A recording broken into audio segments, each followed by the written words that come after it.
और मैंने आपको आखिर के लिए, सबसे बड़े धुरंधर को अपने पैनल पर आखिर के लिए इसलिए बचाकर रखा कि जमीन पर जो मुद्दे हैं, देखिए आंकड़े तो चलते रहते हैं, एक मुद्दा भी चुनाव पलट देता है।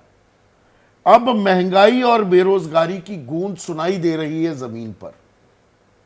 ये थाली पर सजे हुए मुद्दे हैं।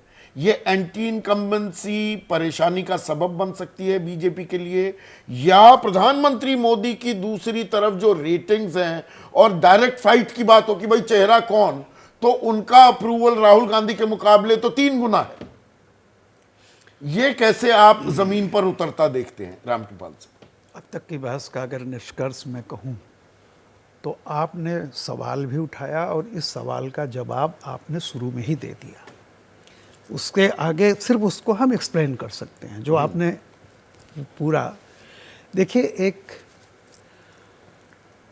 मैंने भी 2012 के गुजरात चुनाव से लगातार कहीं न कहीं टीवी पे रहा हूँ और हर बार मैंने देखा है कि जो आंकड़े जिस तरह से आते हैं, ऑब्वियस है यशवंत देशमुख जी ने जो किया है वो भी मैंने पूरा देखा है और सही है आज की तरह। अगर उनका ही एक सर्वे को अगर हम आज की तारीख मान लें तो देखिए कि इतने सब कुछ होने के बावजूद, यानी आप जैसे मार्केट होता है ना कि फ्यूचर की घटनाओं को डिस्काउंट कर लेता है, यानी इंडिया अभी इंडिया अलायंस बना नहीं है, जाहिर सी बात है पब्लिक उसको डिस्काउंट कर रही है कि मान लीजिए बन गया, उसके बावजूद बीजेपी 300 फिगर के आसपास पहुंच रही है। एक बात कह रहा हूँ, वर्ष से वर्ष कंडीशन में जो राशिद भाई ने कहा कि बीजेपी 220 की तरफ, मुझे याद है कि 2019 में बीजेपी को 150 सीट के ऊपर हमारे तमाम बहस वाले नहीं जा रहे थे, और 2014 में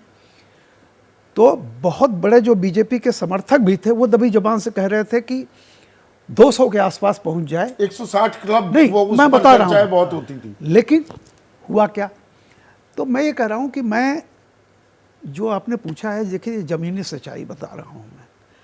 1985 का इलेक्शन राजीव गांधी वाला, मैं उस समय लखनऊ नवभारत टाइम्स में था और बलिया चंद्रशेखर की बहुत बड़ी यात्रा हुई थी, वही शायद उससे बड़ी यात्रा किसी की होगी नहीं जो चंद्रशेखर ने की थी, और वह यात्रा समाप्त ही हुई थी, उसी के बाद ये इलेक्शन डिक्लेयर हुआ है।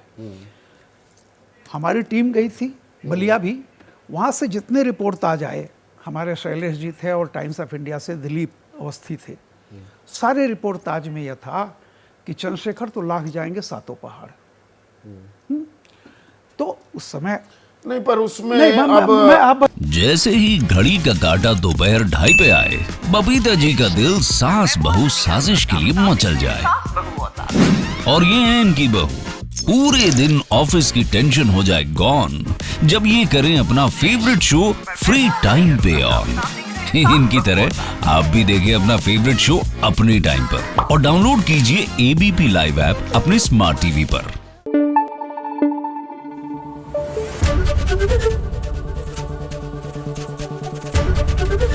एबीपी न्यूज आपको रखे आगे।